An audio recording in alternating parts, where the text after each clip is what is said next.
بسم اللہ الرحمن الرحیم۔ وہ انسان کبھی زندگی میں ہار نہیں سکتا جس کی امید اللہ سے ہو۔ دکھ میں کبھی پچھتاوے کے آنسو نہ بہاؤ، کیونکہ تم وہ خوش نصیب ہو جس کو اللہ نے آزمائش کے قابل سمجھا ہے۔ انسان کی زندگی اتنی کم ہے کہ وہ محبت کا حق بھی ادا نہیں کر سکتا، جانے لوگ نفرت کے لیے وقت کہاں سے نکال لیتے ہیں۔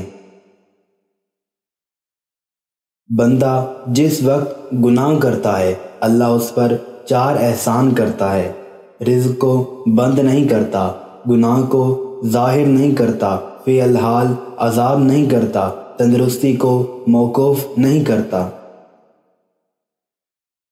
انسان کی طاقت اور بساط صرف اتنی ہے کہ وہ سانس لینے پر بھی اللہ کی مرضی کا محتاج ہے۔ انسان کتنا ہی گناہ گار کیوں نہ ہو، اللہ ہمیشہ اسے اپنا بندہ کہہ کر پکارتا ہے اور مایوسی سے بچاتا ہے۔ جو بندہ اللہ کی اطاعت کرتا ہے اور اپنے ہر کام میں اللہ سے مدد کا طلبگار ہوتا ہے اور ہر وقت اللہ کو یاد رکھتا ہے، اس کی عقل میں روشنی اور نور پیدا ہو جاتا ہے۔ زندگی کی مصیبتیں کم کرنے کا بہترین طریقہ یہ ہے کہ اپنے آپ کو مصروف کر لیا جائے۔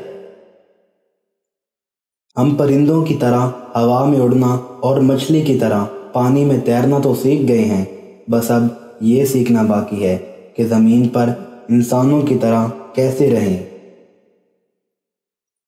دنیا میں 3 خوبصورت ترین جگہیں ہیں: خانہ کعبہ، روضہ رسول اور ماں کی گود۔ تمہاری پریشانیاں تمہاری بے ادبی اور ناشکری سے جڑی ہوئی ہیں۔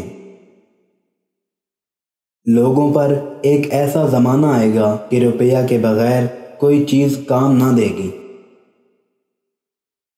جب عقل مند بوڑھا ہوتا ہے تو اس کی عقل جوان ہوتی ہے، اور جب جاہل بوڑھا ہوتا ہے تو اس کی جہالت جوان ہوتی ہے۔ ہم لوگ نیک بننا نہیں، صرف نیک دکھنا اور نیک کہلانا چاہتے ہیں، اور یہ منافقت کا سب سے اعلیٰ درجہ ہے۔ جب رب راضی ہونے لگتا ہے تو بندے کو اپنے عیبوں کا پتہ چلنا شروع ہو جاتا ہے، اور یہی اس کی رحمت کی پہلی نشانی ہوتی ہے۔